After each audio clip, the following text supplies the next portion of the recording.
Bien, Vámonos entonces, entonces. Dale nomás, doctor. Si están todos sí, los niños ya, ahí.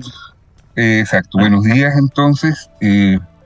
Tenemos el gusto de tener al doctor Ademir Estrada Fuentes. Él es un geriatra con amplia experiencia en la geriatría y además ha desarrollado una parte importante de su actividad en unidades de pacientes críticos, en unidades de cuidados intensivos. Así que las clases de hoy día tienen que ver con la esfera cardiovascular, síncope y hipertensión son temas que maneja muy bien. Así que espero que aprovechen bien esta clase. Nos vemos un poco más tarde para la clase del doctor Castillo. Doctor, está el auditorio suyo. Que esté muy bien. Vale, muchas gracias. Chiquillos, alguien que me diga, ¿se escucha bien? ¿No tenemos inconvenientes en el audio? Se escucha bien. Ya, perfecto. Eh, Nada, muy buenos días. Vamos a hacer vamos a hacer una clase con dos temáticas que para ustedes van a ser bien recurrentes. Confírmenme también si ustedes son alumnos de cuarto año de medicina, son internos de medicina. Eso no lo había preguntado al doctor Jara.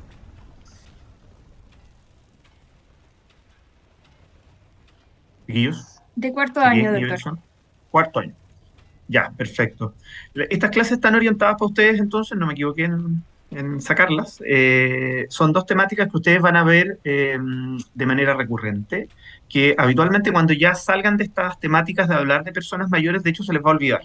Y van a entrar en la dinámica de lo que les diga el cardiólogo, de eventualmente si tienen un internista como tutor, el internista va a ser como bien, como decirlo, ortodoxo y muy apegado a las guías clínicas, pero el mundo real se hace siempre más complejo y sin duda tener claridad, sobre todo cuando uno ve personas mayores respecto de los conceptos, pero además respecto de cómo voy a actuar, sobre todo para prescribir o de prescribir fármacos, se hace particularmente relevante en estas dos temáticas. Vamos a partir con síncope y luego vamos a hablar de hipertensión. Voy a tratar que las clases no sean demasiado extensas, en general estas son más entretenidas en presencial porque hoy tengo casos clínicos, pero vamos a tratar que sea lo mejor posible a través de esta vía. ¿De acuerdo? Partamos con síncope. Del punto de vista de lo que vamos a conversar, muy breve, unos datos introductorios clásicos, el oficio patológico muy cortito, me interesa que se queden con algo en particular, los elementos semiológicos relevantes y las implicancias clínicas cuando uno diagnostica o inicia el estudio de una persona mayor con síncope.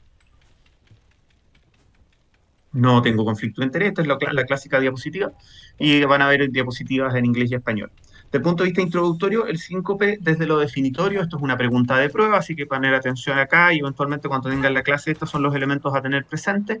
La definición hoy día es una pérdida transitoria de conciencia debido a hipoperfusión global transitoria, de hecho está destacado bajito también, y esto se caracteriza desde lo clínico por un inicio rápido, una corta duración y una recuperación completa espontánea. Van a escuchar en las entregas de turno, cuando ya estén haciendo sus primeras armas clínicas, que el paciente se recuperó ad integrum. Hay quienes les gusta recuperar esas viejas palabras. Esta pérdida transitoria de conciencia es un término que abarca todos los trastornos caracterizados por pérdida de conciencia autolimitada, independiente del mecanismo. Entonces esto es bien importante y lo vamos a ver en un par de diapos más adelante. Y al incorporar el mecanismo de hipoperfusión global transitoria, esta definición actual de síncope excluye las convulsiones, excluye a la conmoción cerebral y a estos pseudosíncopes psicógenos de algunas personas que en contextos de la esfera de lo psiquiátrico, no que los quieran engañar doctores, sino que sencillamente en contextos de patología psiquiátrica pudiesen tener algún pseudosíncope y no serlo desde el punto de vista del mecanismo fisiopatológico este, ¿de acuerdo? Fisiopatología del síncope. Entonces, más allá de lo clínico, que ustedes van a diagnosticarlo muchas veces, hipoperfusión global transitoria. Desde el punto de vista de lo clínico, entonces, cuando hay pérdida de conciencia, hay varios cuadros clínicos que pueden confundirse con síncope. Ya hablamos desde lo fisiopatológico, la epilepsia, las pérdidas de conciencia en el contexto de una hipoglicemia, intoxicaciones farmacológicas que van a haber por montones y accidentes isquémicos transitorios o crisis isquémicas transitorias. Pueden ustedes eventualmente simular, puede que eventualmente ustedes diagnostiquen un síncope inicialmente como diagnóstico sindromático, pero formalmente esto eh, termine siendo lo que estamos conversando, lejos del mecanismo fisiopatológico que hablamos de ver recién. Y desde el punto de vista de sin pérdida de conciencia, las caídas inexplicadas, que esto es una diapo española, en general no usamos la palabra anciano, pero no es terrible, en el medio español se usa harto. Las caídas que ustedes van a ver, nosotros incluso acá en el J. Aguirre tenemos una clínica de caídas liderada por el doctor Salechi y su equipo, básicamente por lo relevantes que son, lo vamos a ver al final. el pseudosíncope psicógeno que acabamos de hablar como otro elemento clínico relevante. Los otros son diagnósticos antiguos que ahí obviamente ustedes van a ver que están más modernizados. Epidemiológicamente, recordar siempre que el síntoma es un síntoma común o un síndrome común, experimentado hasta en un 30% de adultos sanos a lo largo de su vida, puede representar el 3% de las consultas en un servicio de urgencia, dependiendo de la serie que ustedes revisen, y hasta el 1% de los ingresos médicos. Es la séptima causa más frecuente de admisión de emergencia en pacientes adultos mayores, por eso estamos viendo el diagnóstico y lo estamos estudiando, y la incidencia acumulada del síncope es cerca del 23% en un periodo de un 10%, de un periodo de 10 años, y una incidencia anual de 6%, con una tasa de recurrencia del 30 en un par de años, ¿de acuerdo? Súper frecuente. Y mientras más años tengo, ahora de inmediato vamos a ver las connotaciones. La edad del primer síncope, chiquillos, habitualmente se presenta por debajo de los 25 años en el 60% de los casos. Por lo tanto, esto es una patología que ustedes van a diagnosticar más en personas jóvenes, no en personas mayores. Y solo entre un 10 a un 15 tienen ese primer evento después de los 65 años. ¿Qué es lo relevante después de los 65 años? Que la causa cardíaca se asocia con mayor mortalidad, si bien siempre independiente de edad, pero es más frecuente en edades avanzadas. Donde predomina también en sexo masculino, y sin duda si existe insuficiencia cardíaca, chiquillos, el pronóstico va a ser más. Desde el punto de vista epidemiológico, lo que les estoy contando en una gráfica bien clarita, por sobre los 75 años, se va haciendo cada vez más frecuente, y sin duda predomina en los hombres. El cese temporal de la función cerebral que causa el síncope es el resultado de la reducción transitoria y repentina del flujo sanguíneo, lo acabamos de ver en la primera diapositiva. Y lo más importante, ¿a dónde nos llega el flujo cerebral? Al sistema reticular activado. Pregunta de prueba también. Esto es lo que a uno lo tiene consciente, digamos. Recuerden, se presenta y yo me recupero plenamente, ad integrum, dicen en la entregarlo. Esta es una revisión europea, un trabajo irlandés, donde lo que me gusta, lo que habitualmente destaco en esta diapositiva es que fíjense la prevalencia del síncope a lo largo de los grupos que se hizo y seguimiento, al menos en un par de décadas, se mantuvo más o menos estable desde el punto de vista de la prevalencia entre los menores entre los de 50 a 64 años y los sobre 75, alrededor del 4% por año. Pero fíjense cómo las caídas sin explicación se hacen cada vez más frecuentes, y sobre todo los mayores de 75 años. Y aquí ustedes van a ver adultos mayores que están solos, una serie de elementos que hacen que uno no tenga claridad qué fue lo que le pasó, y salvo tú ves la consecuencia de la caída de esa persona mayor. Entonces, relevante. Vamos sacando conclusiones de inmediato. El síncope frecuente en personas mayores, pero habitualmente aparece en otras causas. Ya lo vamos a ver pronto, que en los jóvenes tiene otra etiología, o la más frecuente. Las caídas aparecen como un elemento que siempre uno va a tener que ir a diferenciar del síncope, y vamos a tener algunas caídas que no vamos a tener una explicación clara y que sin duda vamos a tener que enfrentarlas para estudiarlas como un elemento sincopal eventualmente. Este cuadrito lo hacemos básicamente para hacer las diferencias entre síncope y epilepsia. Se van a dar cuenta que hay varios elementos comunes, desde la pérdida de conciencia transitoria, la recuperación espontánea y sin secuelas, aun cuando en epilepsia en general, siempre el paciente en general queda con una situación que se llama posictal, donde queda un poquito disminuido, algo adormilado, lento en sus respuestas, pero no necesariamente esa condición va a ser siempre. Las convulsiones, sin duda, si son evidentes, van a representar una diferencia. La hipoperfusión cerebral como mecanismo fisiopatológico no van a tener un examen para evaluarlo, pero se hace la diferencia en este cuadrito. Y sin duda la hipotonía en relación al síncope hace un elemento bien importante. El paciente epiléptico no va a estar hipotónico, el paciente con síncope sí. Pierde el tono postural, ¿de acuerdo? Desde el punto de vista del síncope y las caídas, volvemos de nuevo. Una caída habitualmente el paciente habitualmente va a recordar por qué se cayó, pero volvemos, las personas mayores no siempre van a tener ese recuerdo. Acuérdense que hay algunos elementos de deterioro cognitivo y otras condiciones que van a condicionar que el paciente eventualmente se acuerde de lo que le pasó. Pero en general, si el paciente está indemne en lo cognitivo, va a contar por qué se cayó. Y la otra gran diferencia es que habitualmente las caídas para las personas mayores representan habitualmente una estadía en un servicio de traumatología, una atención en el contexto de una fractura o una contusión más compleja. Desde el punto de vista del síncope y el adulto mayor, lo que conversábamos hace un rato, el síncope reflejo, la hipotensión ortostática son las causas más frecuentes en todos los grupos de edad y en los entornos clínicos, y responsable de la mayoría de los episodios también en pacientes más jóvenes. Pero las causas cardíacas, que yo ya se los anticipaba, se vuelven más frecuentes en personas mayores, y habitualmente porque el corazón estructuralmente tiene una patología y hay fenómenos arrítmicos. En las historias, ya lo vimos en ese estudio grande, son menos confiables, aparecen múltiples causas. Si se fijaron en el cuadrito anterior, entre las caídas y el síncope, la polifarmacia aparece para ambos. Todos los pacientes que hacen síncope, que tienen caídas, que andan con polifarmacia por la vida. La prevalencia del síncope no explicado aumenta de un 9 a un 45% dependiendo de la serie. Yo les mostré ahí, era un 20 y tanto en esta serie europea que les mostré, y la multimorbilidad y la polifarmacia son frecuentes, que es lo que habitualmente uno les transmite. Estábamos teniendo una reunión clínica antes que yo iniciara la clase y el paciente tenía multimorbilidad. O sea, hoy día los pacientes, hacer medicina del envejecimiento es cada vez más difícil y más complejo. Así que el que crea que hacer geriatría es sencillo, tiene que buscar una especialidad más sencilla si busca eso. Desde el punto de vista de la prevalencia, de nuevo, va aumentando por sobre los 80 años. Fíjense que en esta serie, en particular, desde el punto de vista de la prevalencia de la enfermedad cardiovascular, las mujeres tienen un poquito más, pero es obvio porque viven más que los hombres. En general, estas poblaciones, deben haber visto esa noticia de la población nipona, que tiene un montón de mayores de 100 años ya hoy día y donde predominan fundamentalmente mujeres. Entonces, obvio, cuando voy a ver ese grupo etario por sobre los 80 años, son más mujeres y van a tener más patología cardiovascular cuando uno hace diagnóstico o inicia el estudio de un paciente con diagnóstico de 5. Patología cardiovascular, adulto mayor 5. Y esta gráfica nos muestra un poco lo que estábamos conversando. Por debajo de los 40 años, el síncope neuralmente mediado es el que predomina sin duda desde el punto de vista de la prevalencia.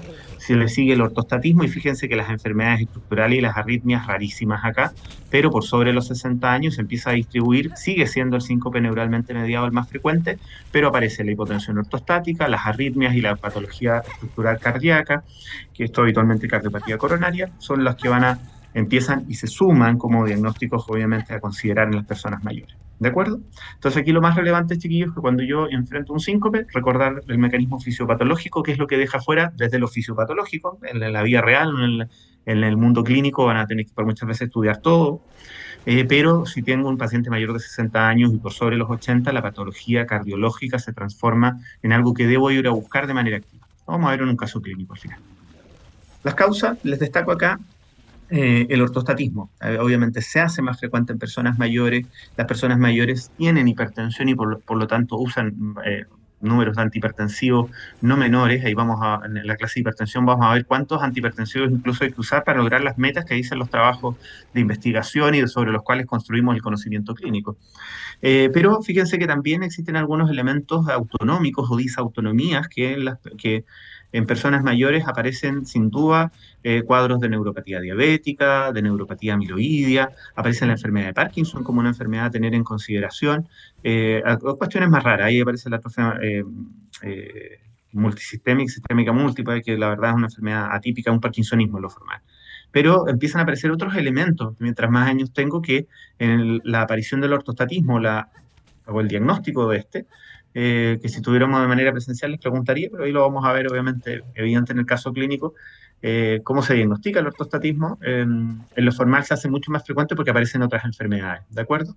Vamos a ver una tablita de medicamentos, aparecen el paciente adulto mayor, de seguro si ya tuvieron alguna clase de fisiopatología van a ver que son mucho más sensibles a depresión de volumen, en el contexto de fiebre, de cuadros diarreicos, de deshidratación, menos sensación de sed, que de seguro ustedes ya lo saben, y eso hace que también sean pacientes que eventualmente ante situaciones agudas, el paciente también se comporte como un paciente ortostático. Desde el punto de vista de las arritmias, todas las que quieran, ahora habitualmente yo les planteo siempre que existe una arritmia asociada a la vejez, que es la fibrilación auricular, que en el contexto de patología estructural cardíaca se hace mucho más frecuente, ¿eh? Y eso hay que tenerlo en consideración, sobre todo si el paciente tiene un ritmo irregular al momento que ustedes le toman el pulso. En general, si estuvieran acá con nosotros haciendo algunas clases de semiología, lo que primero que uno les enseña es a mirar y a tocar rápidamente al paciente para ver cosas sencillas, y una de esas tomarle el pulso. A veces puedes hacer un diagnóstico de una arritmia solo con tocar al paciente rápidamente. Así que acostúmbrense a tocar a los pacientes y examinarlos. Desde el punto de vista de las patologías estructurales, también todas las que quieran, chiquillas, la disección aórtica, el tromboembolismo pulmonar, obviamente la cardiopatía coronaria o el infarto agudo del miocardio son elementos que eventualmente y pueden presentarse como un cuadro sincopal. Y obviamente desde el punto de vista los fenómenos cerebrovasculares, algunos síndromes de robo vascular que tienen que ver habitualmente con carótidas, con ciertas alteraciones a nivel de arterias vertebrales, más raros y que habitualmente uno los termina diagnosticando haciendo exámenes específicos de imagen. Vamos avanzando. Y este es el cuadrito del trabajo original que les había mostrado en el trabajo español, que es una copia de esto, por lo demás. Lo mismo que vimos hace un rato, con pérdida y sin pérdida de conciencia, donde aparecen elementos de diagnóstico diferencial del síncope, donde la epilepsia, la hipoglicemia y estos elementos son las intoxicaciones a considerar cuando uno está haciendo el diagnóstico diferencial del síncope. Sigamos, del punto de vista de lo farmacológico, chiquillos, de nuevo, adulto mayor, polifarmacia, multimorbilidad, un paciente que tiene EPOC, insuficiencia cardíaca, un hipotiroidismo, que probablemente es el menor de sus problemas, y una artrosis, ese paciente ya va a andar por la vida con entre 7, 8, 9 fármacos que sin duda van a generar una complicación cuando uno agarra la guía clínica y hay que darle 4 antihipertensivos al paciente, pero nadie considera que ese paciente tiene fragilidad y multimorbilidad. Lo vamos a ver en la clase de hipertensión.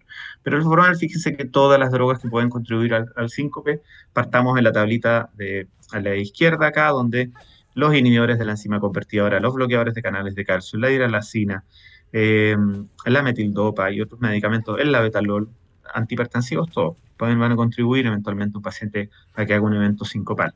Mecanismos de presión de volumen, que ya lo conversamos, que los adultos mayores, y fármacos que ustedes van a ver que se usan con frecuencia. La amiodarona en contextos arrítmicos es un fármaco que se puede asociar con síncope, y drogas, en este caso psicoactivas antiguas, que yo les voy a dejar de inmediato. Existen millones de antidepresivos hoy día más seguros que los antidepresivos tricíclicos, así que por favor no estén tratando depresiones con amitriptilina o imipramina, que francamente son fármacos que ya no tienen indicación en personas mayores. ¿De acuerdo?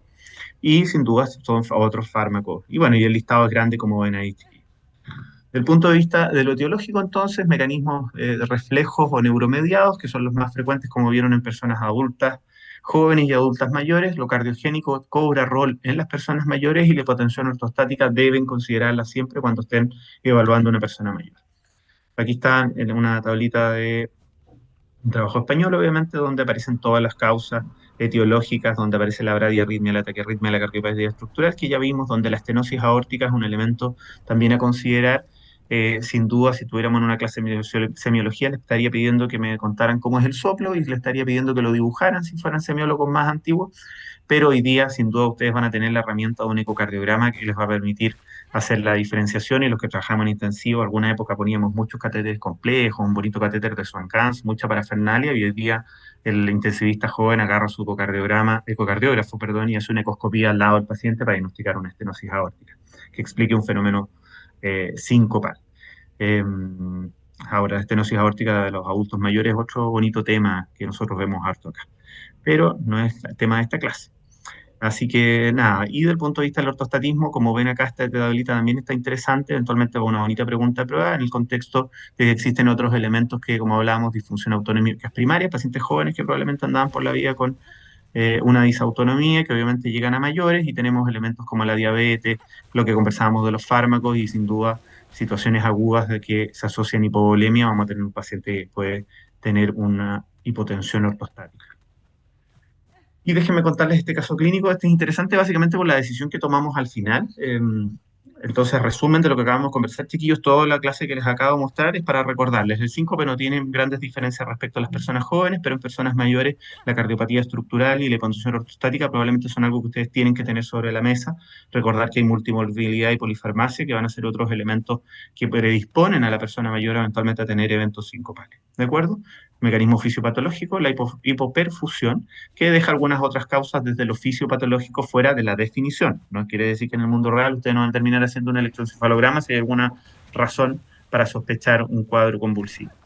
Este caso clínico cortito, chiquillos, un hombre de 85 años que vive en Colina, sí, es antiguo el caso, en una casa de 2 pisos que funcionalmente tenía un Bartel 70 de 100, un Lotton 3 de 5. Asumo que estas clases ya las tuvieron. El Bartel es un score para medir actividades básicas de la vida diaria, el Lotton instrumentales. Y en relación a la enfermedad actual, anda con un poquito de ánimo bajo y no tiene elementos de deterioro cognitivo al momento de la anamnesis inicial. Sus antecedentes biomédicos: tiene una enfermedad renal crónica en etapa 4, un cáncer de próstata el año 2016, hipertenso y hepático. Desde lo quirúrgico, esos son sus antecedentes más o menos tradicionales. No refiere a alergia, fumó durante largo rato, pero ya por allá por los 70 años dejó de fumar, y desde el punto de vista del alcohol no refiere. Desde el punto de vista de los fármacos, está con aspirina, con sulfato ferroso, con el Caldé y con Soladex, que es para el tratamiento de su cáncer de próstata que tenía como antecedente. En lo clínico, la historia actual, chiquillos, para que ustedes conozcan esto, es más o menos lo que a veces suele pasar y para que vean a dónde llegamos con este hombre de 85 años al final del estudio. Él consultó básicamente por un cuadro clínico de 4 meses de evolución caracterizado por pérdida de conciencia, que se gatilla con cambios de posición, cursa con pérdida de tono postural y recuperación ad íntegro. Posee una frecuencia de 3 a 4 veces por semana. El último evento ocurre durante la mañana del día de la consulta y del ingreso, con algunos elementos diferentes que motivaron que ese día, en lugar de no contarle a nadie, sino terminó consultando en la urgencia acá del hospital clínico. Describe un pródromo, una pérdida de conciencia similar a eventos previos, sin embargo, sin pérdida de tono postural, y describen que presentó movimientos repetitivos, estereotipados en miembros superiores, con alternancia de movimientos de supino-pronación. Inclusive, se describe, al momento de la anamnesis que realiza uno de los médicos de la urgencia, la desviación de la mirada hacia cefálico. El episodio habría durado 1 minuto y que no recuerda este episodio. Pareciera entonces hasta aquí, chiquillos, que no cabe duda de que pareciera que el episodio fue sincopal, y así lo iniciaron los doctores. Si hubiésemos estado presencial, yo les estaría haciendo preguntas a los que estaban en más sueño, les estaría diciendo qué tenemos que preguntarle entonces para cerrar la parte anamnéstica, pero estamos a distancia. Así que nada, ¿qué fue lo que preguntó de buena manera nuestro interno y nuestro becado ese día? Si había dolor, se preguntó por baja de peso, que apareció que el apetito estaba conservado, perdón, que había habido algunos cambios dietarios y una pequeña baja de 3 a 4 kilos. No había náuseas, no había vómitos ni diarrea. Había un poquito de poliuria, había palpitaciones, no se describió disnea, no hubo pérdida de control de esfínteres y no había alteración de la función motora cognitiva post-evento, no hubo ninguna. Entonces, en ese escenario, fíjense que fuimos a descartar causas de por qué el paciente eventualmente podía haber tenido estos fenómenos sincopales, no había una baja de volumen, lo que estábamos hablando hace un ratito, y no pareciera en principio, desde lo clínico, haber elementos arrítmicos, ni tampoco un evento convulsivo formalmente más allá de la descripción. Se fijan que no es tan fácil hacer una anamnesis cuando el paciente llega al punto de vista sincopal, pero aquí se obtuvo, o obtenemos al final información suficiente para continuar el estudio. ¿Con qué diagnóstico lo ingresaron los doctores en esta oportunidad? Ingresaron con el diagnóstico de síncopes a repetición. Se sospechó que era neuromediado, porque lo que conversábamos hace un rato, que en personas mayores siempre es más frecuente o aparece más frecuentemente patologías de la esfera de lo cardiovascular o el ortostatismo. Sin embargo, tiene varios episodios. Si esto hubiese sido algo más grave, probablemente no alcanza a consultar a nuestro paciente. Obviamente, en el ingreso, los doctores que hacen envejecimiento fueron a la pesquisa de síndromes geriátricos y encontraron caídas, déficit visual, apareció una incontinencia fecal, malnutrición, inmovilismo, sarcopenia y fragilidad como diagnósticos de ingreso. Lo malo de hacer medicina en el envejecimiento es que llenamos al paciente de diagnósticos, pero es inevitable si queremos ayudarlo. Se le hicieron múltiples exámenes chiquillos. En este escenario se ingresa con este diagnóstico de síncope, pero había tenido varios elementos más, así que se hizo un holter de ritmo, se hizo un electrocardiograma, que lo único que se describió al ingreso fue un bloqueo completo de rama derecha. Se hizo un hemograma donde había una anemia con una hemoglobina de 9.5, normocítica, normocrómica al momento de ese ingreso, tenía algo de disfunción renal, fíjense al momento del ingreso, una CREAN 2.9, sin alteraciones hidroelectrolíticas, y los doctores fueron a buscar algunas cosas específicas, pidiéndole un cortisol también al momento del ingreso, que estaba normal. Si estuviéramos en presencial, yo les estaría pidiendo antes todos los diagnósticos diferenciales, pero se imaginarán que por qué se pidió el cortisol, buscando una insuficiencia suprarrenal como causa, algunos elementos al examen físico. Y fíjense la cantidad de imágenes que tenía este paciente desde el momento que ingresa. Se hizo una resonancia de cerebro, que mostró una secuela isquémica en la cabeza del núcleo caudado derecho, una moderada microangiopatía, cambios involutivos encefálicos en el límite para la edad. No había evidencia de evento isquémico reciente. Se le hizo un angiotac de cuello buscando a ver si teníamos alguna alteración a nivel alguna estenosis carotidia, cosas por el estilo, y la verdad es que se describe una tonomatosis calcificada con una placa mayor en la bifurcación del bulbo carotidio, pero con una estenosis del 40% a nivel del bulbo, y una hipoplasia de la arteria vertebral derecha como variante anatómica, pero nada que justifique lo que estaba pasando. El TAC de tórax, en contraste, progresión de un enfisema pulmonar que estaba descrito, pero este paciente tenía antecedentes de tabaquismo, ateromatosis aortocoronaria, un adenoma suprarrenal, al menos desde el punto de vista meginológico, y una fractura por aplastamiento de D12 que configura muy probablemente ya el diagnóstico de inmediato de una osteoporosis en este hombre de 85 años. Y fíjense, nosotros cuando tenemos equipos, una unidad geriátrica agudos como la que tenemos acá, habitualmente uno le pide al equipo de kinesiología, que es quien interactúa y mantiene la funcionalidad del paciente estando hospitalizado con nosotros. En estos escenarios sincopales se pide formalmente una prueba de ortostatismo, que ustedes obviamente en su proceso de formación harán en algún momento con un colega o con alguien de un equipo de rehabilitación. Y fíjense la presión arterial en decúbito, que era 186,94, con una frecuencia cardíaca de 74 por minuto. El paciente se sienta y hace una presión sistólica de 122,81. Y fíjense, cuando hace la bipedestación, la presión es de 90,48. La prueba de ortostatismo, chiquillos, ¿salió positiva o negativa? ¿Tiene ortostatismo el paciente, sí o no? Si Están tiene. durmiendo. Sí tiene, ¿no es cierto? Muy evidente, ¿cierto? Cayó claramente más allá de los parámetros diagnósticos del ortostatismo y hasta este momento con el estudio, ¿con qué se quedarían desde lo etiológico? Con lo que les acabo de contar de las imágenes. Me faltan un par de exámenes de mostrarle, pero hasta ahora, ¿cuál parece ser el diagnóstico evidente?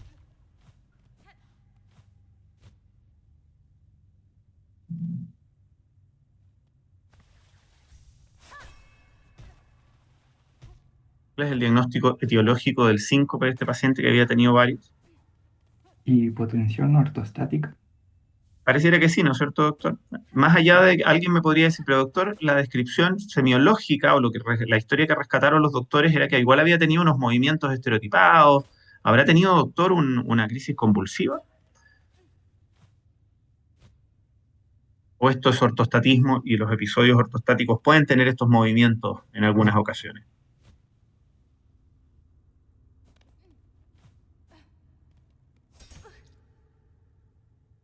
Es 50 y 50, ¿es sí o no? ¿Pueden tener el ortostatismo, episodios de sincopales ortostáticos como estos movimientos que describió el becado de geriatría al momento del ingreso? ¿O esto es nuevo para ustedes, doctor? Esto es una convulsión. Movió los bracitos y es un cuadro convulsivo.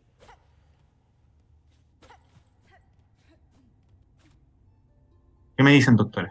Vamos, yo estoy posturno, así que asumo que ustedes deben tener sueño, pero yo debiese tener más. Rápido. ¿Tienen lo descrito? Yo creo ¿Pudiese que ser sí un podría cuadro existir. convulsivo? Ya, pudiese haber sido. ¿Y el ortostatismo puede dar estos movimientos que describió? Esto fue un ingreso hecho por un becado de geriatría. Está muy bien descrita en la parte semiológica. ¿El ortostatismo, chiquillos, pudiese dar los movimientos que se describió la parte anamnéstica? A eso me refería. Yo creo que sí podría dar esos movimientos. Ya, puede dar esos movimientos. Entonces, sigamos. ¿Qué nos falta? A ver, ¿qué nos falta? Estamos terminando esta clase ya, chiquillos. Faltaba un holter de ritmo, que está normal. Yo les dije, toda la clase les he estado diciendo, los adultos mayores que hacen síncope, ojo, no son neuralmente mediados, no son vasovagales, como también van a escuchar por ahí. Si bien la mayoría lo van a hacer, habitualmente hay que ir a descartar lo estructural, y este paciente la verdad es que anamnésticamente no parecía tener una arritmia, ¿no es cierto? Los doctores razonablemente le pidieron un ecocardiograma, que también salió más que adecuado para los 85 años del caballero. En lo renal apareció una ecografía con signos de daño crónico renal bilateral con tamaño disminuido. ¿Se acuerdan que había una disfunción renal al momento del ingreso? Se hizo todo el estudio respectivo y la verdad es que no encontramos otros diagnósticos hematológicos.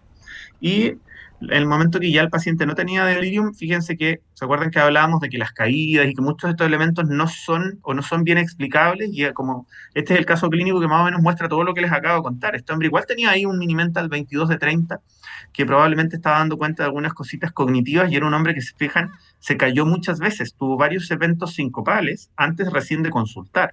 Entonces también era difícil poder dar cuenta de qué era lo que estaba pasando, ¿no? De nuevo, fenómenos inexplicados muy frecuentes. Y fíjense que finalmente este caso, después de toda la evaluación y con ese ortostatismo que tenía, y lo que fue dificultoso en ese momento, les transmito el ejercicio de realidad ya, poder rehabilitarlo porque sí, siempre fue muy ortostático. Se hizo bien evidente una vez que cerramos todo el estudio. Así que lo conversamos con el cardiólogo experto acá en esa época.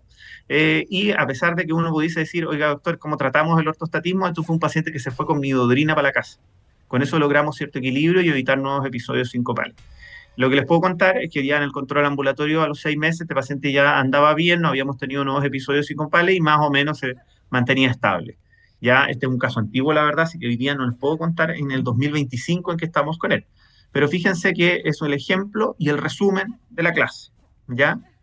Ya saben claramente con una pregunta de prueba que siempre hay alguien muy preocupado por eso. Lo fisiopatológico hay un mecanismo bien claro de hipoperfusión, sistema reticular activante como elemento principal, y en las personas mayores tenemos que ir a buscar cosas específicas que no es que sean más frecuentes que el síncope neuralmente mediado, pero se hace más frecuente patología cardiovascular, fenómenos arrítmicos y el ortostatismo que acabamos de ver acá, un paciente muy en particular que se ganó un estudio tremendo para irse incluso con un poco de midodrina para la casa.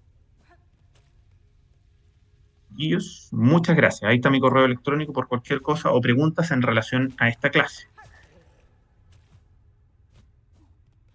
Déjenme ver, ¿dónde está el chat acá? Preguntas, déjenme ver, déjenme ver. Alguien levantó la manito, ¿hay alguna pregunta? Adelante nomás, chiquillos. Pregúntenme nomás, mientras yo voy cambiando la clase, porque tenemos que hacer otra más.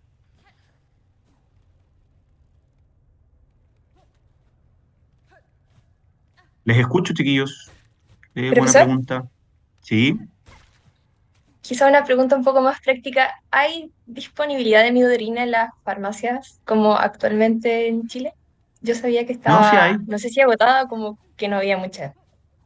O sea, acá en el J teníamos, aunque también estamos medio pobres últimamente, pero yo hace poco le indiqué a un paciente y no tuve problemas. Pero eso sería hace como unos 2, 3 meses. 2, 3 meses, no te podría mentir. Si es que hoy día, justo hoy, eventualmente esto se pudiese haber eh, Profe, y si descontinuado. Pero una deme un duda, segundo, tengo un colega aquí al lado. sí, Mi Dodrina, doctor, que usted sepa que se haya descontinuado a nivel. No. Sí, no, al menos por acá no. Al menos no tenemos información de que haya estado descontinuado. ¿Qué más, doctores? Yo después esta si clase al se la mando al final, doctor Jara por cualquier cosa. ¿Eh? si al final el síncope llega a ser idiopático, ¿qué se podría tratar con el paciente? ¿O siempre hay una causa? Pucha, en general te vas a... Mira, es súper buena tu pregunta. Hay otra buena pregunta acá también, la vamos a responder de inmediato. En el sentido que uno termina siendo bien, ¿cómo decirlo?, pragmático en términos del estudio de las personas mayores, porque en general terminamos casi siempre catalogando como un síncope de alto riesgo, es decir, le echamos la culpa al corazón. Eh, si te fijaste en este caso clínico que te conté, nosotros tenemos un equipo más multidisciplinario que te permite dar cuenta de otras cosas. Por ejemplo, cuando acá existe una clínica de caídas, que de hecho el doctor que está acá conmigo, uno de los integrantes de ese equipo, incluso uno puede mandar, nosotros tenemos acá un kinesiólogo experto en alteraciones de marcha, entonces aparecen otras cosas que yo no aquí, que tiene que ver más con las caídas que con el síncope en particular, ¿ah? Pero aparecen muchas veces tú dices, oiga, pucha, está cayendo esta paciente, parece que está perdiendo la conciencia, no tengo tanta claridad en lo etiológico, pero mira, tiene una polineuropatía periférica, tiene otros elementos, tiene alguna alteración a nivel vestibular. Fíjate que este paciente que yo les conté tenía algún grado de compromiso oftalmológico también. Entonces, a veces hay otros elementos que pudiesen simular el síncope, por eso yo les hablé, siempre parte uno hablando desde el oficio patológico, y tal vez uno formalmente dice, mira, esto pareciera tratarse de algo sincopal, pero no lo explica una causa grave, porque finalmente que yo les haga tanto énfasis en lo cardiovascular es que eso es lo que puede matar al paciente, ¿no? Oye, tuvo un infarto, mira, tiene una estenosis aórtica que tenemos que resolver, o que a veces no podemos resolver, y eso será, bueno, eso lo verán ahí con geriatras o con gente ya cuando estén un poquito más grande. Entonces, es raro que nosotros nos quedemos sin una causa. Yo, como buen internista de base, la verdad es que es raro que hoy día uno diga, no, mira, esto es idiopático. Hay casos que son difíciles, que uno no sabe lo que tiene, pero me es difícil hoy día contarte de algún caso que yo no tenga, yo no estoy hablando de yo personal, sino del equipo, que no hayamos podido dar cuenta de lo que le estaba pasando, de no dar una explicación medianamente razonable. Eh, Muchas veces cuando uno se queda con estos diagnósticos viejos idiopáticos es que, pucha, nos falta estudio. Nos faltó profundizar en algo que a lo mejor se pasó cuando estábamos haciendo el diagnóstico diferencial. Eh, Eso es lo que te podría contestar. En general, uno siempre termina encontrando algo que explica, sobre todo en las personas mayores. Y fíjense que yo le puse énfasis en en la mitad de la clase a lo farmacológico. Los adultos mayores tienen multimorbilidad, la gran mayoría hoy día, cuando los que ustedes van a ver, los que andan sanos por la vida, la verdad andan sanos, no tienen nada, no los van a ver hasta muy, muy avanzados. Y tienen polifarmacia. Muchas veces te desgastaste o te gastaste muchos recursos en un estudio y pues se terminó siendo un fármaco antihipertensivo que no habíamos sacado. De hecho, aquí les tengo un caso clínico cortito que lo vamos a cerrar al final de la clase con la respuesta para después profundizar en algún otro momento. Alguien me escribió en el chat, en un segundo, ¿dónde está? Que también ha sido una muy buena pregunta. Un segundo. ¿Qué indicaciones no farmacológicas se le pueden dar al paciente mientras está en estudio en el síncope, cuando el estudio es ambulatorio o cuando se hospitaliza? Desde el punto de vista hospitalario, la verdad es que el paciente se va a levantar, no existe el reposo en personas mayores, chiquillos, eso tienen que sacarlo de sus indicaciones. El paciente siempre va a tener un reposo relativo, si es que tienen ahí obligados a tener que marcar algo cuando tengan a su paciente hospitalizado, y en unidades que son de especialidad, nosotros tenemos kinesiología, todo un equipo que busca que el paciente se movilice. A veces medidas no farmacológicas que tienen cierta evidencia, hay que buscar si la medida y todo lo que eso implica, unas buenas medidas compresivas en extremidades inferiores en algunos pacientes pueden dar una buena respuesta para manejar inicialmente en lo no farmacológico. Y lo otro no farmacológico es de prescribir, pues los médicos especialistas en envejecimiento, cuando tienes pacientes con polifarmacia, les va a pasar, chiquillos, probablemente que cuando estén viendo pacientes, no sé, en atención primaria, 80, 90 años, que vienen con una terapia de 3 o 4 antihipertensivos, y los ven en la consulta y andan con 110, con 60 o 100 con 50 de presión. Y probablemente ese paciente ya está en un momento está sobretratado. Y en ese sobretratamiento, la medida no farmacológica más remota es sacarle pastillas, empezar a deprescribir. Y el resto, nada, pues el equipo de rehabilitación es el que nos va a ayudar siempre para hacer el manejo de estos pacientes, para ver si existen otros elementos en su marcha o al momento de la levantada, si es que vamos a tener algún inconveniente. Respecto de los movimientos, sí, pues el síncope describe, aquí me pregunta la doctora Alegría, doctor, entonces un síncope puede generar sacudidas hasta el punto de simular una crisis convulsiva, por supuesto. Existen algunos elementos y movimientos ahí que se pueden explicar en el contexto solo sincopal ortostático. ¿Ya? Por eso la anamnesis es importante, pero uno tiene que saber buscar ahí cómo vamos a guiar después el estudio clínico. Entonces, la anamnesis, la historia clínica sigue siendo muy relevante, el examen físico sin duda, pero obviamente hoy día tenemos otras herramientas, como vieron este paciente que les mostré, le hicimos de todo. Uno podría decir, doctor, le hicieron demasiado para terminar mandando para la casa por un poco de amiodarina, pero era necesario considerando la historial que ustedes vieron. Eso pues, chiquillos. No sé si hay alguna otra duda o pregunta, si no, seguimos. Me encargaron 2 clases, así que me voy a aburrir en este rato. ¿Qué vamos a hacer? Dame un segundo, chiquillos, que me están preguntando acá. Aún en clases. La próxima te encarga a ti la visita. Ya. Sigamos. Hipertensión en el adulto mayor, chiquillos. Vamos, rapidito. Algunos de los clásicos datos introductorios, vamos a ir a la cosa diagnóstica, solamente un repaso, esto ustedes lo saben, pero ahí les dejo la referencia para mirar cómo se hace el diagnóstico, cómo tiene que estar el paciente cuando le toman la presión. Las metas que son interesantes, vamos a conversar un poquito de la evidencia en torno a los adultos mayores y las consideraciones y riesgos de la terapia, y con una última diapo que siempre va a ser polémica, chiquillos, que es básicamente hacer alguna recomendación respecto de qué es lo que uno puede eventualmente indicar de manera inicial al inicio de una terapia antihipertensiva, pero la conclusión antes que cerremos la clase es que esto siempre se individualiza, ¿ya? O sea, más allá de las recetas de cocina que uno puede recomendar, la verdad es que la terapia antihipertensiva para las personas mayores y también para los más jóvenes, obviamente, siempre va a ser individualizada, más allá de que existan algunas recomendaciones de expertos.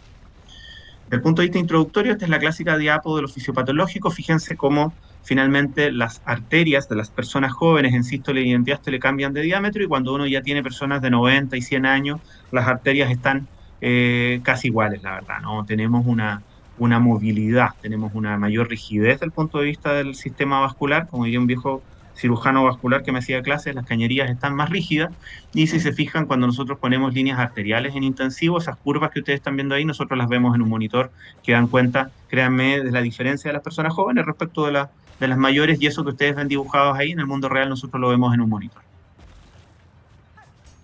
Del punto de vista introductorio, el aumento asociado con la edad en la rigidez de las arterias centrales, que la acabamos de ver en ese dibujito, promueve la hipertensión sistólica en los adultos mayores, y es lo que ustedes más van a ver. Se produce un aumento de la poscarga, un deterioro del llenado ventricular izquierdo y una disponibilidad prolongada de calcio intracelular. Toda esta descripción extensa es para recordarles que los adultos mayores tienen disfunción diastólica. Si ustedes le piden un ecocardiograma a las personas de 80 y 90 años, habitualmente esto va a estar descrito como una disfunción diastólica tipo 1. Y aquí viene una pregunta casi filosófica, entonces todas las personas mayores tienen una insuficiencia cardíaca porque tienen disfunción diastólica con fracción de eyección preservada. La verdad es que no, y ahí lo clínico es lo que probablemente va a marcar la diferencia, pero cuando ya estén en el internado, con los cardiólogos, y eventualmente con algunos especialistas en envejecimiento que sepan más o menos de lo que hablan, podemos ahí profundizar. Pero en lo formal, recuerden siempre que las personas mayores en general van a ver en su ecocardiograma, en la descripción y en las mediciones del ecocardiograma una disfunción diastólica. Existe una disminución de la capacidad de respuesta también a la estimulación de los receptores beta-adrenérgicos. ¿Qué hace esto? Limita el aumento de la frecuencia cardíaca y la contractibilidad en respuesta al ejercicio. El corazón responde menos. Esto que ustedes se acuerdan, que en general al ejercicio físico ustedes van a tener un aumento de la frecuencia cardíaca más o menos bien establecida. En las personas mayores esto por la disminución de los receptores va a estar disminuida. Existe una disminución de las células en el marcapaso natural que tenemos en el nodo sinoauricular, que obviamente hace también que estemos predispuestos en la medida que vamos envejeciendo a fenómenos arrítmicos, y sin duda los adultos mayores tienen reacciones simpáticas y de vasoreceptoras más lentas, predisponiendo a hipotensión ortostática, que, oh sorpresa, era lo que estábamos hablando y el caso clínico que les mostré antes. Puede salir una pregunta a prueba de ahí. Les cuento cortito este caso clínico que vamos a dar la respuesta al final. Una paciente femenina, 69 añitos, que estuvo hospitalizada recientemente por una neumonía por COVID, este es de los casos antiguos que tengo, que requirió apoyo con una cánula nasal de alto flujo en aquellos años, salió tras 3 semanas de hospitalización en regulares condiciones, donde lo que destaca es una persistente desorientación, y por ende la termino yo viendo de manera ambulatoria por delirium. Tenía una hipertensión en tratamiento, como antecedente además un ACV hemorrágico no secuelado, una dislipidemia. No estaba fumando en esas semanas después de la hospitalización, pero tenía antecedentes de un IPA de 9 y consumo de alcohol ocasional. No refiere a alergias. Y fíjense en lo farmacológico que quiero que le pongan la atención. Su terapia al momento del control ambulatorio después de la hospitalización era losartán de 50 miligramos cada 12 horas, una hidroclorotiazida de 50 miligramos, un comprimido al día, una aspirina de 100 miligramos, usaba nifedipino 20 miligramos al día. Se fue de la hospitalización con una quetiapina, acuérdense que se fue y vuelve a consultar todavía por la persistencia de un delirium, medio comprimido en la noche. Usaba betahistina, 24 miligramos, medio comprimido cada 12 horas. Aerocastrol, un comprimido después del almuerzo. Hago notar que los últimos 2 fármacos de la hospitalización se habían ido suspendidos, pero estaban indicados antiguos y lo volvieron a iniciar. Previo a la hospitalización, esta persona era una persona muy funcional, mantenía unas actividades instrumentales de la vida diaria, un Lotton de 7 de 8 y un Bartel que estaba en 75 de 100 por algunas molestias físicas, que probablemente el cuadro agudo lo había estado condicionando. Mentiría que me acuerdo totalmente. Y la pregunta que les dejo de inmediato con esta última diapo, pongan atención, ¿qué exámenes le solicitarían y qué fármaco retiró el médico tratante, en este caso yo, y qué hizo que el delirium de este paciente se mejorara? ¿Ya? Lo vemos al final de la clase. ¿Miraron bien la diapo? Seguimos. Ya, chiquillos, esto está... esta es la forma en la que se toma la presión arterial. En esta, fíjense cómo está sentado el paciente. Hipertensión, la referencia del año 2020, échenle un vistacito y qué es lo que uno tiene que hacer. Habitualmente uno recomienda la toma de la presión con 15 minutos de reposo. Aquí la diapo habla de 3 a 5. Y esta es la condición sine qua non. Ahora, en general, para algunos de nosotros, yo habitualmente no uso esto, y ustedes saben que estos electrónicos, habitualmente uno usa los más tradicionales de reloj, ya no usamos los de barrita de mercurio, pero son un poquito más sensibles al oído de quienes tomamos la presión. Los diagnósticos no han cambiado, ahí está lo que ustedes ya conocen, siempre en la misma referencia, abajito en la diapositiva para que puedan echarle un vistazo, y ahí vamos a hablar un poquito más adelante de las metas. Sin duda, por debajo de 130 a 85, es cómo debe estar la presión cuando ustedes la miran. Cuando vamos a las personas mayores hay una serie de trabajos que buscan mostrar los efectos del tratamiento antihipertensivo y que sin duda todos mejoran, pues todos hacen que a los pacientes les vaya mejor si ustedes tienen un buen control de la presión. Y eso es súper importante que les quede claro de esta clase. Yo en ningún momento voy a decirles que no tienen que ser exigentes en el control de la presión. Sin embargo, hay ciertas condicionantes que van a hacer que nosotros seamos un poquito más laxos, porque si nos ponemos muy exigentes vamos a producir daño. Entonces, si ustedes tienen que conversar de hipertensión y personas mayores, no cabe duda que disminuir las presiones y llevarlas a rango de normalidad, los pacientes van bien. Aquí esta revisión de una revista de nefrología cita uno de los trabajos que habitualmente, hay varios trabajos clásicos ahí, pero uno de los que van a ver en el New England, que es el primero que dice HIBET, es un trabajo que se hizo para ver las metas de presión arterial en personas mayores de 80 años. Así que un buen trabajo para echarle un vistacito, está publicado en el New England, medio antiguito ya, pero que si se fijan, disminuyen los stroke o los accidentes cerebrovasculares, disminuyen la enfermedad coronaria, disminuyen la insuficiencia cardíaca en porcentajes importantísimos. Por ende, todos estos trabajos demuestran que el control de la presión arterial en personas mayores hace bien. Tienen menos complicaciones, viven más, tienen menos mortalidad. ¿De acuerdo? Esa afirmación, chiquillos, no cabe duda, todos los trabajos, hay otro más que vamos a centrar un poquito más, todas se confirman, todos los trabajos que ustedes van a ver. Pero, hay un sin embargo, lo miraremos. Y ahí aparece un concepto que ustedes de seguro van a tener en una clase, y espero sí sea, de fragilidad, que para nosotros es capital desde el punto de vista de lo que nosotros hacemos, desde el punto de vista del corazón de lo que hace la medicina del envejecimiento. Encontrar personas frágiles o prefrágiles, dependiendo de los scores que usemos, pelambre para los geriátricos, usamos mucho score, nos permite tener y hacer intervenciones en caso que el paciente lo necesite. Pero esto que yo les acabo de afirmar en estos trabajos, ¿se fijaron? Oye, el doctor Estrada dijo, oye, no hay duda que controlar la presión en las personas mayores disminuye todos los eventos adversos y mejora la mortalidad de los pacientes, la disminuye, perdón, no la mejora.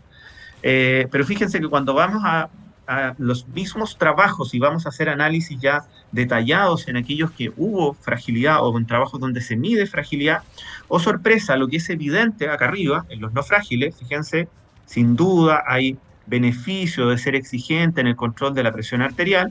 Pucha, no se hace tan evidente ahí donde está marcadito en circulito la gráfica que están viendo. Los pacientes frágiles no es tan verdad de que bajarles la presión a niveles de normalidad o ser exigentes en su control mejore los outcomes o los resultados que acabamos de ver, y mucho menos que disminuya la mortalidad.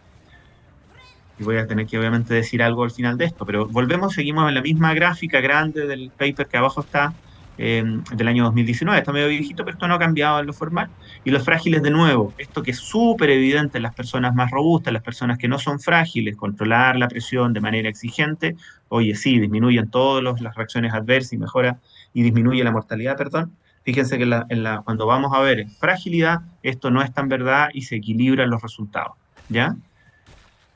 Y vamos avanzando. Este trabajo, entre comillas, es un poquito ya, también está viejito, más de una década, pero fue en su momento un trabajo que cambiaba la práctica clínica. Con los que gustamos de la medicina interna, en el UpToDate salía, titular grande, así como en el periódico. En este caso, hoy día en las redes sociales, no sé, un reel sería, oye, cambia la práctica clínica el sprint. A ustedes les estaría llegando ahí el aviso del New England. Este trabajo siguió y comparó tratamientos intensivos antihipertensivos con un tratamiento estándar. Y la meta de ellos fue bajar las presiones arteriales sistólicas por debajo de 120. Es un trabajo randomizado, doble ciego, de una calidad técnica excelente, y obviamente demostró y se paró a los 3 años con un mes. Se detuvo porque la mortalidad en la rama de los que estuvieron tratados de manera intensiva claramente era muy, muy, muy por debajo de lo que era para el tratamiento estándar. Se describen una serie de eventos adversos, pero esto se los cuento, chiquillos, porque miren, no sorpresa, síncope, hipotensión, bradicardia, algunas alteraciones hidroelectrolíticas, falla renal, caídas con complicaciones, incluso con muerte. Todos estos eventos se midieron en este trabajo, y la conclusión, cuando fueron a mirarlos, fíjense que hubo un porcentaje, un grupo de pacientes, un porcentaje menor en todo caso, que incluso el sodio estuvo por debajo de 130.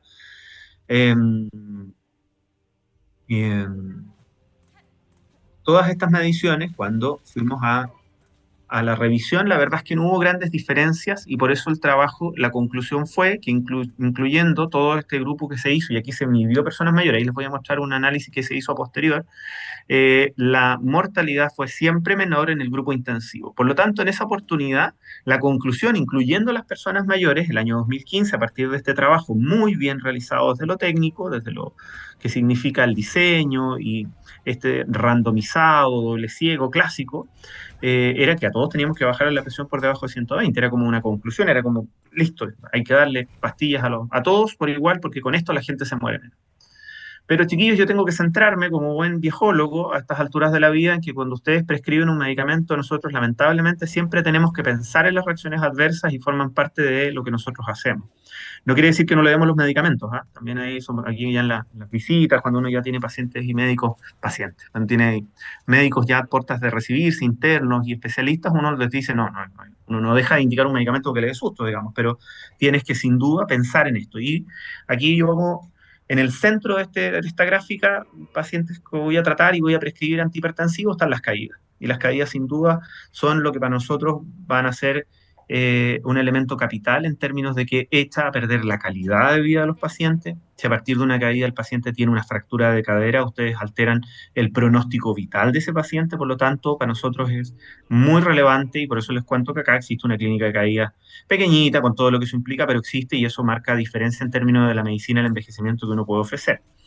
¿Y qué elementos se asocian entonces cuando yo trato pacientes con hipertensión arterial, en este caso personas mayores? La hipotensión o el ortostatismo, los síncopes, acabamos de hablar de cómo los antihipertensivos son factores contribuyentes, y la bradicardia dependiendo de los medicamentos que nosotros vamos a usar para controlar esa presión.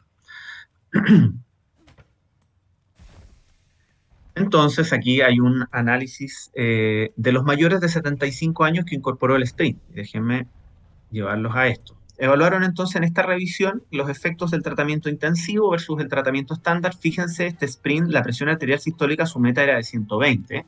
Ahora, cuando uno va a las tablitas en el New England, ustedes ya tan grandes ya debiesen saber revisar estos trabajos, ahí siempre hay que ir a ver a las tablas, a los apéndices, a los anexos que tienen estos trabajos, y la verdad es que la mayor parte de los pacientes nunca llegaron a por debajo de 120, la mayoría fue 130, la verdad.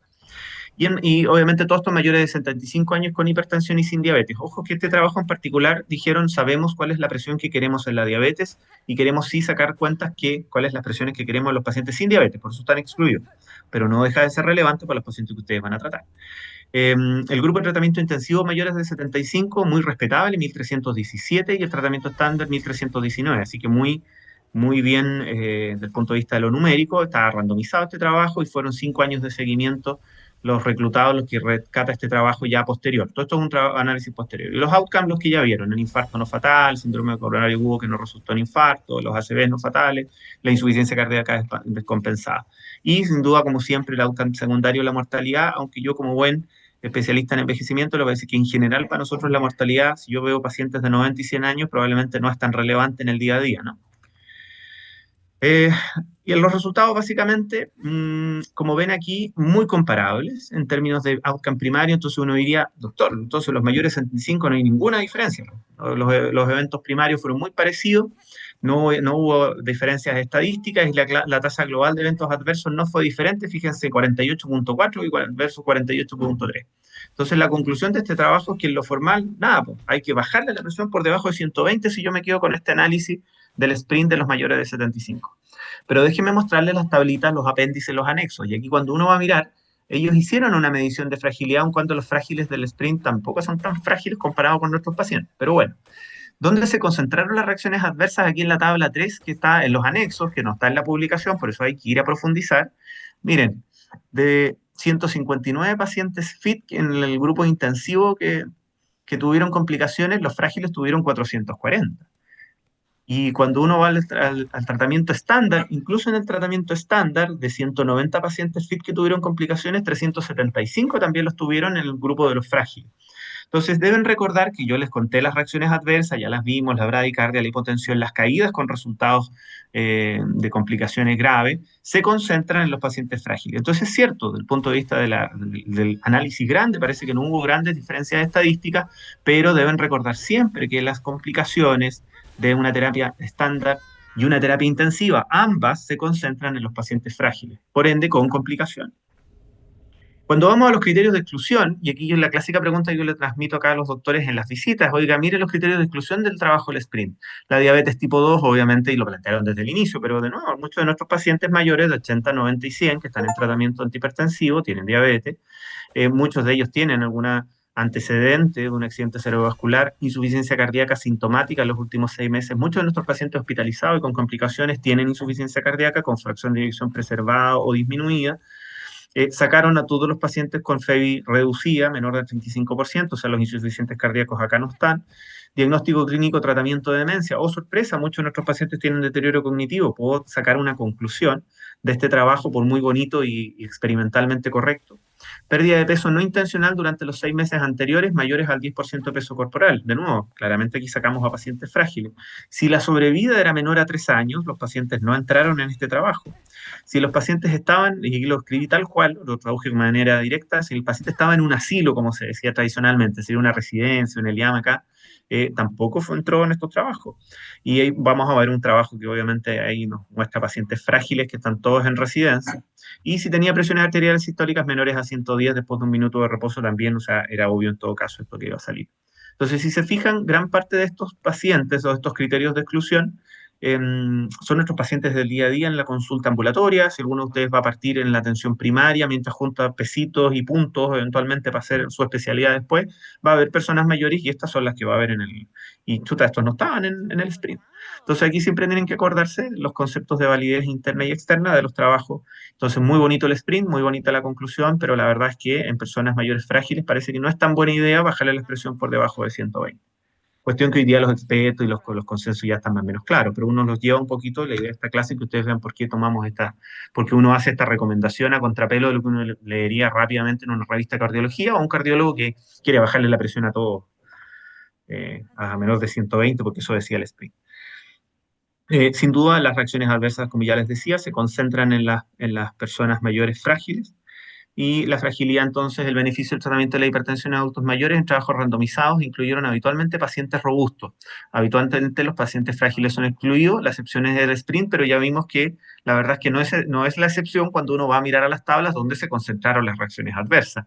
Y los estudios observacionales, que los vamos a ver aquí cortitos, sugieren que los adultos mayores frágiles no se benefician de una terapia antihipertensiva exigente. No es que no le vayamos a dar la terapia.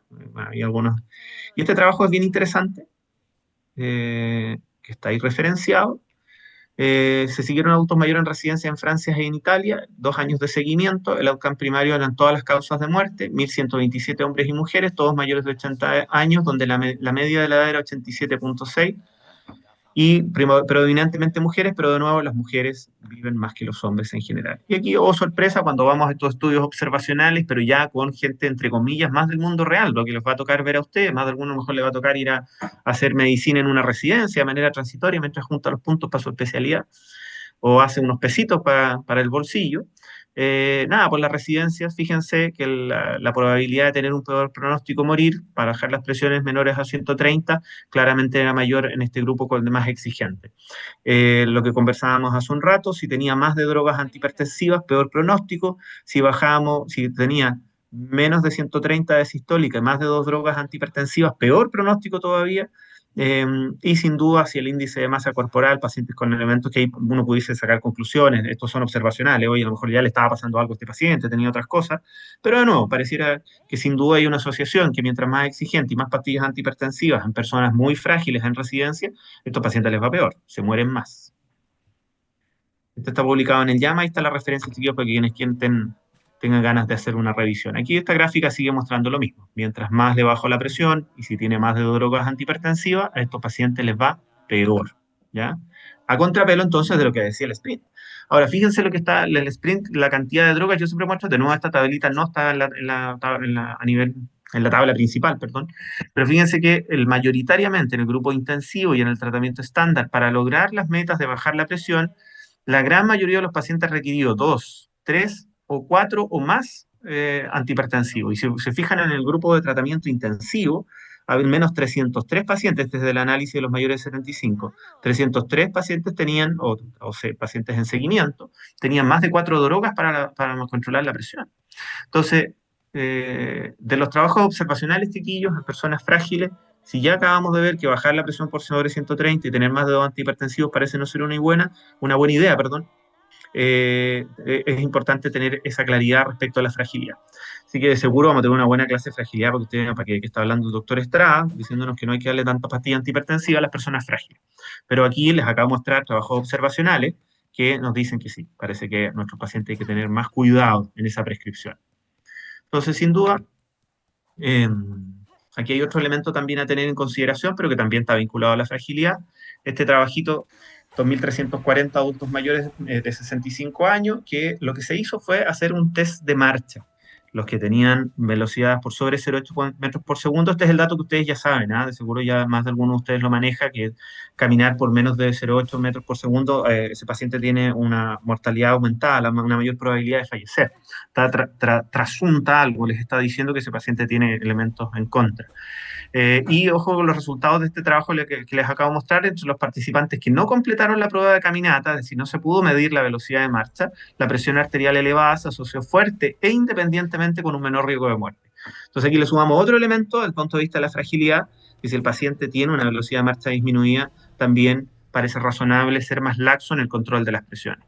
El promedio de edad de este trabajo, fíjense, en general fueron setentones, pero esto se puede extrapolar a pacientes de 80 y 90, que son lo que nosotros cada vez más estamos viendo. Y sin duda lo que estábamos conversando acá, aquí está distribuidas las velocidades de marcha, y fíjense los que no completaron, los que no pudieron hacer el test, en la medida que esos que no pudieron hacer el test, la mortalidad sin duda disminuye si nosotros somos más laxos en el control de la presión. Acá están las curvas de nuevo, estas clásicas gráficas que dicen y confirman en este trabajo lo que yo les estoy contando. La hipotensión ortostática, a propósito que les mostré un caso de síncope en la clase anterior, es un potencial factor limitante para el uso de fármacos antihipertensivos. Ojo con la hipotensión ortostática postprandial, que también puede llegar a estar presente hasta en un 20% de los adultos mayores que tienen hipertensión sistólica aislada. Entonces, siempre es difícil hacer medicina del envejecimiento. Insisto, aquellos que creen que esto es fácil, aquí ya les estoy contando que es bastante difícil. El paciente tiene hipertensión sistólica, pero tiene además ortostatismo que puede ser postural o postprandial. Entonces, los ancianos hipertensos, los adultos mayores hipertensos con hipotensión ortostática son significativamente más propensos a caer que aquellos sin hipotensión ortostática. Por lo tanto, chiquillos, si les toca prescribir, iniciar terapia en adultos mayores, tenemos que ir a buscarla de manera activa. Entonces, si ustedes tienen una consulta, un policlínico, hay clásico de atención primaria que están complicados, en general siempre uno recomienda tratar de estos pacientes tener algún team, algún equipo, un kinesiólogo, alguien que me ayude o enfermera para hacer estas mediciones con más tiempo, antes de tener que prescribir. Los adultos mayores hay que ponerle más cariño y preocupación. Y fíjense este trabajo cortito, básicamente para recordarles que hay evidencia. Esto es un nene pequeño, no tan pequeño nada. 4.961 adultos mayores que viven en la comunidad, mayores de 70 años con hipertensión, lo dividieron en 3 grupos sin medicamentos antihipertensivos, intensidad moderada de tratamiento y alta intensidad, y los medicamentos antihipertensivos se asociaron con un aumento de lesiones graves por caídas, particularmente entre aquellos con lesiones por caídas anteriores. Entonces, de nuevo, aquí también tengo que dejarles el mensaje de las caídas. ¿Se acuerdan que ahí pusimos las caídas como el centro y las complicaciones eventuales de un tratamiento antihipertensivo? Tenemos que preguntarlo. Y esto es un diagnóstico, chiquillos. Como buen síndrome geriátrico, la recomendación, el doctor Salech, quien acá lidera la clínica caída, habitualmente les dice a los otros especialistas, si usted no tiene tiempo, usted tiene que hacer otras cosas, no hay problema, pero si se detecta la caída, déjela diagnosticada. Y para ustedes que están en proceso de formación, se están atendiendo, trabajando de nuevo, juntando sus pesitos en un hospital tipo 4 en el sur, siendo médicos generales de zona, dejen anotado el diagnóstico de caída, porque después tendremos que ver qué le está pasando a esa persona mayor, porque esto puede afectar incluso su pronóstico. De nuevo, una fractura de cadera es un evento dramático. Nada, en relación a esto, fíjense que en general, como vieron ahí, el riesgo de fractura de cadera en pacientes que inician la terapia antihipertensiva en personas mayores está aumentado. Aquí les muestro otro trabajo chiquitito que muestra que las personas adultas mayores hipertensas que comenzaron con el fármaco antihipertensivo tuvieron un riesgo aumentado del 43% de tener una fractura de cadera durante los primeros 45 días después del inicio del tratamiento. ¿Esto quiere decir que no le traten la hipertensión? No, doctores. Lo que estoy diciendo es que tenemos que tener precaución, saber que esto puede pasar para tratar de prevenirlo. ¿De acuerdo? Y si tenemos posibilidades de rehabilitación, si hay pesitos para que ese paciente adulto mayor tenga su kinesiólogo o su kinesióloga mientras yo le estoy iniciando su terapia antihipertensiva, pues sería casi la perfección, el mundo ideal. Aquí están las gráficas que están mostrando lo que les estaba diciendo y fíjense que todos los antihipertensivos, aquí no hay uno que sea más seguro que otro. La necesidad de iniciar el tratamiento puede poner en riesgo al paciente, por lo tanto debo considerarlo. Entonces, en relación a las caídas, los fármacos antihipertensivos se asocian con un aumento inmediato del riesgo de fractura de cadera en los adultos mayores hipertensos que viven en la comunidad. Lo siento, es un riesgo a tener en consideración. Y si a uno le preguntan, oiga, doc, pucha, tengo personas mayores y qué es lo que uno eventualmente, así como receta de cocina, pero le insisto, no existe, esto es a título personal, ahí debe decir Strava sin colaboradores.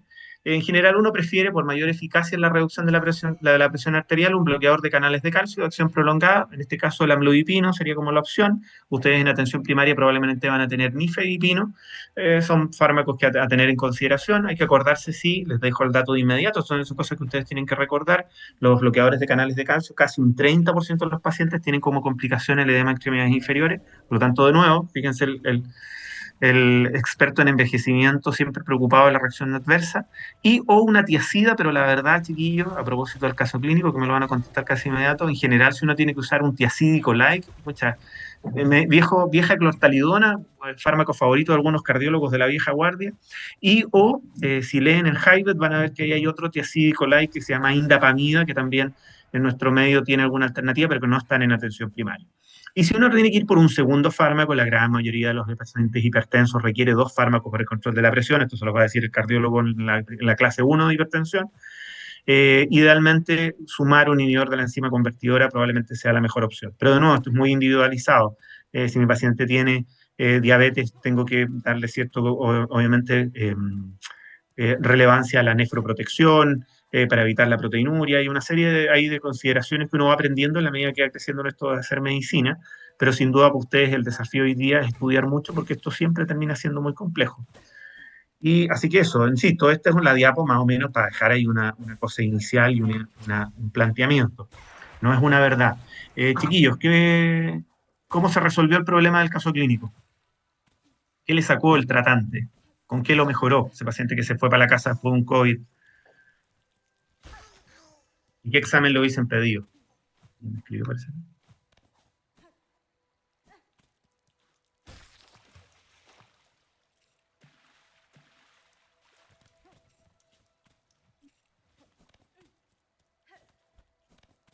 Chiquillos, en sueño. Al tiro contesto la pregunta, doctor Díaz Piña. ¿Caso clínico del principio, chiquillos? A propósito de lo que estábamos conversando recién.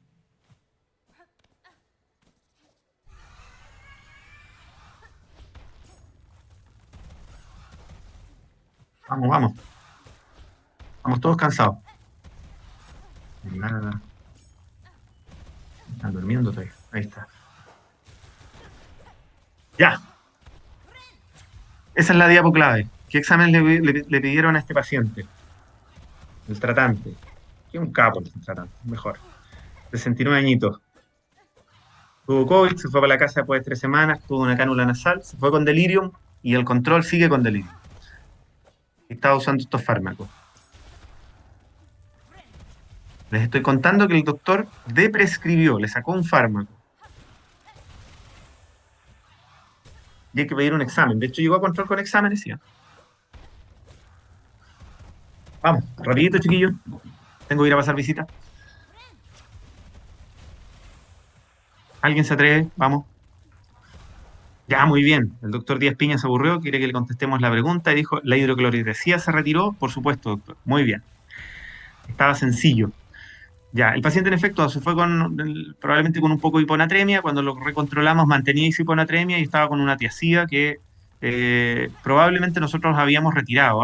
Les mentiría porque este caso no lo tengo aquí a mano ahí guardado, pero vuelve tomando esta tiacida y con un delirium que se había quedado pegado. Sin duda, las tiacidas en personas mayores se asocian con hiponatremia. Uno siempre tiene que hacer el estudio posterior, hacer esa evaluación clínica que ustedes se van a aprender de memoria en algún punto en relación al diagnóstico diferencial, pero eso fue lo que mejoró al paciente, sacarle la tiacida. Por eso cuando les hacía la propuesta de que eventualmente uno pudiese usar un tiacídico like, pudiese ser una alternativa, pero en atención primaria está difícil porque lo único que hay es hidroclorotiacida. Buen fármaco para personas más jóvenes, no tan bueno para personas mayores. Y el doctor Díaz Piña estaba preocupado, quiere que le contesten su pregunta, dice, ¿y en caso de insuficiencia cardíaca, doctor, no está contraindicado el bloqueador de calcio? Es una buena pregunta, la verdad es que en general la insuficiencia cardíaca tiene elementos ahí, dependiendo de la fracción de eyección, sea está preservada o reducida, uno va a ir eligiendo del punto de vista de lo farmacológico cuál es la mejor opción, y existen algunos fármacos en particular que uno elige, los clásicos cuatro fantásticos de los cardiólogos, donde probablemente nosotros vamos a estar buscando otras cosas más que el tratamiento de la hipertensión en particular. La recomendación acá tiene que ver exclusivamente con pacientes que están diagnosticados recientemente hipertensos y que probablemente usted no tiene una insuficiencia cardíaca diagnosticada asociada. De hecho, si se fijó, cuando miramos los criterios de exclusión de los pacientes con tratamiento para la hipertensión en el sprint en particular, estos pacientes con FEBI reducida estaban todos fuera del trabajo, no siguen la misma línea de tratamiento. Lo veremos en alguna otra clase, seguro el doctor Jara les tendrá alguna clase de insuficiencia cardíaca con alguno de los doctores.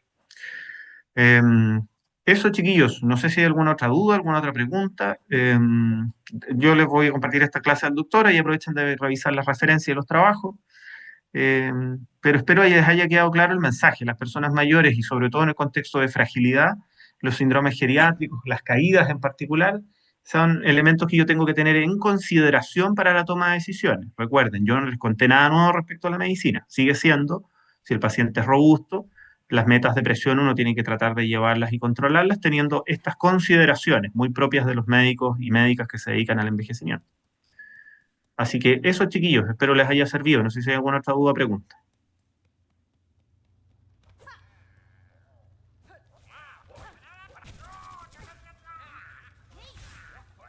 Parece que no. Parece que no. Francisco mandó un dedito para arriba, así que estamos, parece. Ya. Ya. Estamos, pues, chiquillos. Un gusto.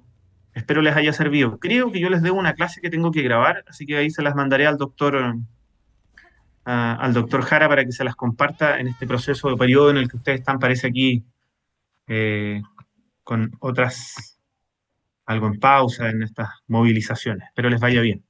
Ya, pues, chiquillos, me despido porque hay que pasar visita. Si no les queda nada, que les vaya muy, pero muy bien. A ver si nos vemos en algún futuro por estos lares, acá en la Unidad Geriátrica Hugo del J.